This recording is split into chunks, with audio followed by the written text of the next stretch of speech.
안녕하세요. IT 실록입니다. 오늘 저희가 함께 나눌 뜨거운 주제는 양자 컴퓨터의 소프트웨어와 하드웨어 중 어느 것의 개발이 더 어려운가? 입니다.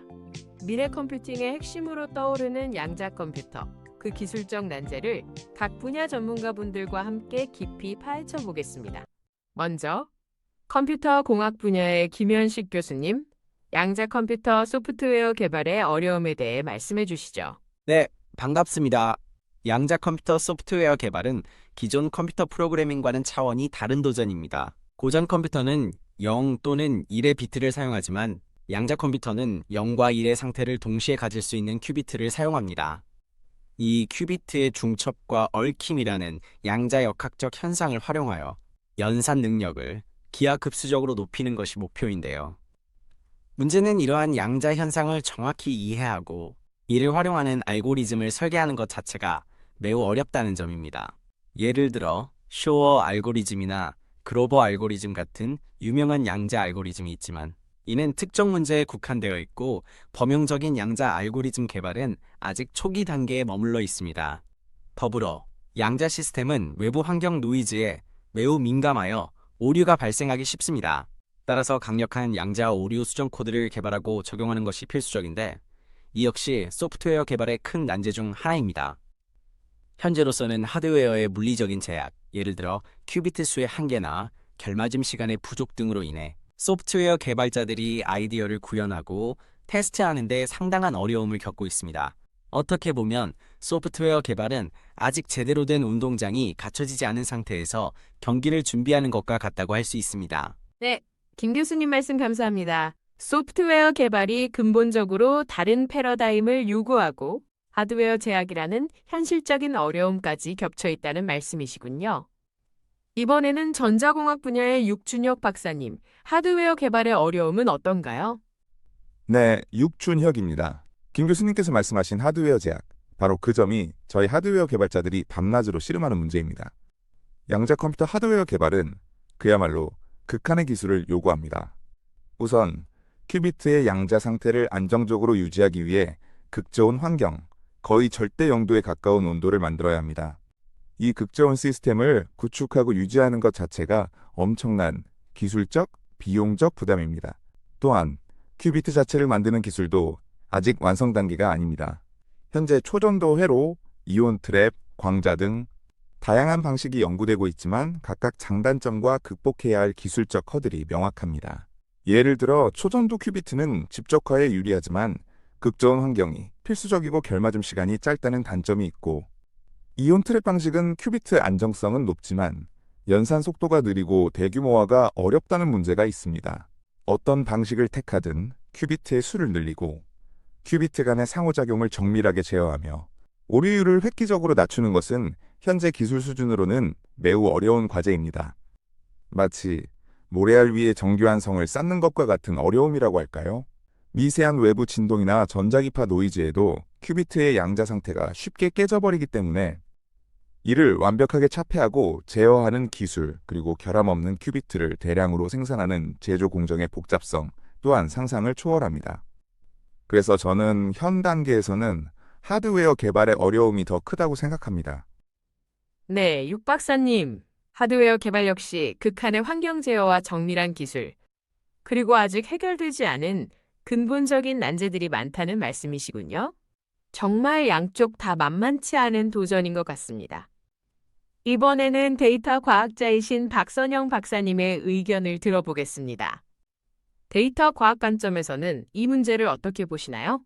안녕하세요. 박선영입니다. 저는 앞서 두 분께서 말씀하신 소프트웨어와 하드웨어의 어려움 모두에 깊이 공감합니다. 데이터 과학자의 입장에서 보면 양자 컴퓨터는 방대한 데이터를 처리하고 복잡한 문제를 해결할 잠재력이 매우 크기 때문에 기대가 큽니다. 하지만 현재로서는 그 잠재력을 현실화하는 데 여러 제약이 따릅니다. 김 교수님께서 말씀하신 것처럼 새로운 양자 알고리즘을 개발하는 것은 매우 창의적이고 도전적인 작업입니다. 특히 기존의 데이터 분석 기법을 양자 컴퓨팅 환경에 맞게 재해석하고 최적화하는 과정은 아직 많은 연구가 필요합니다. 그런데 여기서 육 박사님께서 지적하신 하드웨어의 제약이 발목을 잡습니다. 아무리 좋은 양자 알고리즘을 설계해도 이를 실행하고 검증할 수 있는 안정적이고 성능 좋은 양자 컴퓨터가 부족합니다. 제한된 큐비트 수와 높은 오류율 때문에 실제 데이터를 활용한 복잡한 분석이나 시뮬레이션은 아직 어렵습니다. 클라우드 기반의 양자 컴퓨팅 플랫폼들이 등장하고 있지만 여전히 접근성이 낮고 비용 문제도 있습니다. 즉, 소프트웨어 개발자들이 마음껏 실험하고 알고리즘을 개선할 수 있는 환경이 아직 충분히 마련되지 않은 것이죠. 그래서 저는 하드웨어의 발전 없이는 소프트웨어의 실질적인 발전과 응용 또한 더딜 수밖에 없다고 생각합니다. 물론 소프트웨어 개발의 진전이 다시 하드웨어 개발에 영감을 주고 새로운 요구사항을 제시하며 상호 발전을 이끌 수도 있겠지만 현재로서는 하드웨어의 병목 현상이 더 두드러진다고 봅니다. 네, 박 교수님. 데이터 과학 관점에서도 하드웨어의 제약이 소프트웨어 개발과 실제 응용에 큰 영향을 미치고 있다는 말씀이시군요. 세 분의 말씀을 들어보니 소프트웨어와 하드웨어 개발 모두 각자의 영역에서 엄청난 난제들을 안고 있는 것 같습니다. 김 교수님, 육 박사님께서 말씀하신 하드웨어 개발의 어려움, 예를 들어 큐비트의 안정성이나 확장성 문제가 소프트웨어 개발에는 구체적으로 어떤 영향을 미치나요? 혹시 하드웨어의 특정 발전이 소프트웨어 개발의 새로운 돌파구를 열어줄 수 있을까요? 아주 중요한 질문입니다. 하드웨어의 제약은 소프트웨어 개발의 가능성 자체를 제한합니다. 예를 들어 큐비트의 결맞음 시간이 짧다는 것은 양자 계산을 수행할 수 있는 시간이 매우 짧다는 의미입니다. 아무리 효율적인 알고리즘을 개발해도 계산이 끝나기 전에 큐비트의 양자 상태가 깨져버리면 소용이 없죠. 이는 복잡하고 긴 계산을 요구하는 알고리즘 개발을 어렵게 만듭니다. 또한 현재 사용할 수 있는 큐비트 수가 제한적이기 때문에 더 많은 큐비트를 필요로 하는 고도화된 알고리즘, 예를 들어 복잡한 분자구조 시뮬레이션이나 대규모 최적화 문제 해결 알고리즘 등은 아직 이론적인 가능성에 머물러 있습니다. 만약 육 박사님 같은 하드웨어 전문가분들께서 큐비트의 수를 획기적으로 늘리고 오류율을 크게 낮추며 결맞음 시간을 연장하는 데 성공한다면 저희 소프트웨어 개발자들은 훨씬 더 강력하고 다양한 양자 알고리즘을 설계하고 구현할 수 있게 될 것입니다. 예를 들어 수백만 개의 안정적인 큐비트를 가진 양자 컴퓨터가 개발된다면 신약 개발이나 신소재 개발 분야에서 혁명적인 변화를 가져올 수 있는 복잡한 시뮬레이션이 가능해질 것입니다. 이는 소프트웨어 개발의 새로운 지평을 여는 계기가 될 것입니다. 따라서 하드웨어의 발전은 소프트웨어 개발의 가능성을 확장하는 데 필수적인 전제 조건이라고 할 수 있습니다. 하드웨어 발전이 소프트웨어 개발의 가능성을 직접적으로 확장한다는 말씀이시군요. 육 박사님, 김 교수님의 말씀처럼 하드웨어 발전이 소프트웨어에 큰 영향을 미친다면 반대로 소프트웨어 개발 측면에서 하드웨어 개발에 요구하거나 기대하는 바는 무엇인가요? 혹시 소프트웨어 알고리즘의 특성이 특정 하드웨어 아키텍처 설계에 영향을 줄 수도 있을까요? 물론입니다. 소프트웨어 개발자들의 요구는 저희 하드웨어 개발 방향에 중요한 가이드라인을 제공합니다. 예를 들어 특정 양자 알고리즘 2큐비트 간의 연결성을 많이 요구한다면 저희는 큐비트들을 어떻게 더 효율적으로 연결할 수 있을지 고민하고 하드웨어 아키텍처 설계에 반영해야 합니다. 또한 오류 수정 코드 구현을 위해서는 특정 종류의 양자 연산을 낮은 오류율로 수행하는 것이 중요해지는데 이는 저희가 어떤 종류의 큐비트 기술을 개발하고 개선해야 할지에 대한 중요한 단서가 됩니다. 소프트웨어 개발자들이 더 효율적이고 오류에 강한 알고리즘을 개발한다면 하드웨어에 대한 요구사항이 일부 완화될 수도 있습니다. 예를 들어 더 적은 큐비트나 약간 더 높은 오류율을 가진 하드웨어에서도 의미 있는 계산을 수행할 수 있게 된다면 이는 하드웨어 개발의 부담을 덜어줄 수 있습니다.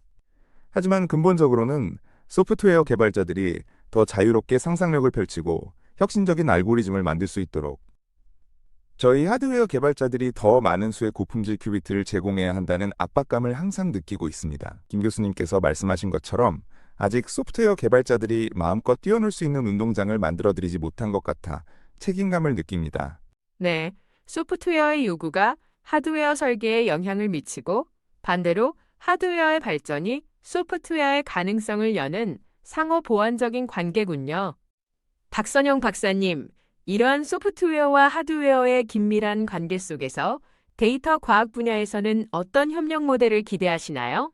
양쪽의 발전을 가속화하기 위해 어떤 노력이 필요할까요? 좋은 질문입니다. 저는 소프트웨어 개발자와 하드웨어 개발자, 그리고 저희 같은 응용 분야 연구자들 간의 더욱 긴밀한 협력이 필수적이라고 생각합니다. 마치 트라이앵글 협력 모델처럼요. 예를 들어, 저희 데이터 과학자들이 특정 문제 해결을 위해 필요한 양자 알고리즘의 요구사항, 예를 들어 필요한 큐비트 수, 연산 종류, 오류 허용 범위 등을 명확히 제시하면 소프트웨어 개발자들은 이를 바탕으로 최적화된 알고리즘을 설계하고 하드웨어 개발자들은 이 알고리즘을 효율적으로 실행할 수 있는 맞춤형 하드웨어 아키텍처를 개발하는 방식입니다.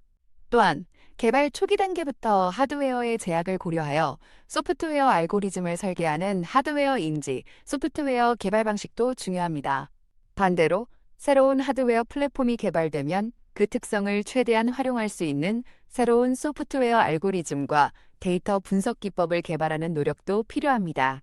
이를 위해서는 각 분야 전문가들이 서로의 언어를 이해하고 공동 연구 프로젝트나 워크숍 등을 통해 지속적으로 소통하고 피드백을 주고받는 개방적인 연구 생태계를 조성하는 것이 중요합니다. 표준화된 벤치마킹 기준을 마련하여 소프트웨어와 하드웨어의 성능을 객관적으로 평가하고 비교하는 것도 필요하고요. 결국 양자 컴퓨터라는 거대한 목표를 달성하기 위해서는 어느 한쪽의 노력만으로는 부족하며 소프트웨어, 하드웨어, 그리고 응용 분야가 함께 발맞춰 나아가야 한다고 생각합니다. 네, 세 분 전문가의 심도 깊은 토론 정말 감사합니다. 오늘 말씀을 종합해보면 양자 컴퓨터 소프트웨어 개발은 새로운 패러다임의 알고리즘 설계와 오류 수정이라는 본질적인 어려움을 안고 있고, 하드웨어 개발은 극한의 기술적, 물리적 한계를 극복해야 하는 엄청난 도전을 마주하고 있습니다. 어느 한쪽이 더 어렵다고 단정하기보다는 두 분야 모두 각자의 영역에서 막중한 난제를 안고 있으며 서로의 발전에 깊이 의존하는 긴밀한 관계에 있다는 것을 확인할 수 있었습니다. 특히 하드웨어의 제약이 현재 소프트웨어 개발과 응용에 미치는 영향이 크지만 장기적으로는 소프트웨어의 혁신이 다시 하드웨어의 발전을 이끌고 이 두 분야와 응용 분야 간의 긴밀한 협력을 통해 양자 컴퓨터 기술이 완성될 수 있다는 희망적인 전망도 볼 수 있었습니다. 오늘 귀한 시간 내주시어 열띤 토론을 펼쳐주신 김현식 교수님, 육준혁 박사님, 박선영 박사님께 진심으로 감사드립니다. IT실록 다음 시간에도 흥미로운 주제로 찾아뵙겠습니다. 시청해주셔서 감사합니다.